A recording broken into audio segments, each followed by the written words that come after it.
Hey there, class. I wanted to show you how to work with Zoom. So let's say you're just posting Zoom into the URL. It'll say Zoom, video conferencing, all that stuff. And when you get there, it'll say you can join a meeting, host a meeting, all these different things. Click on sign up. It's free.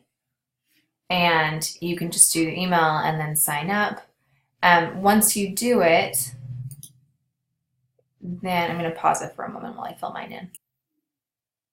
Okay, so once you sign in, I just signed in, then it'll show your name and everything.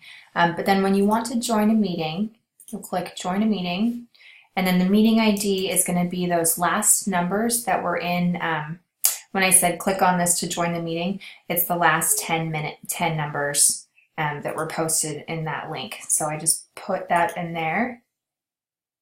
It says you need to do it through an application. I say open the link. And you're into the class. So good luck with that. And again, if it fails, if you can't get into Zoom, make sure that you're testing before your meeting to make sure that you can get in. And if you strike out, just call me.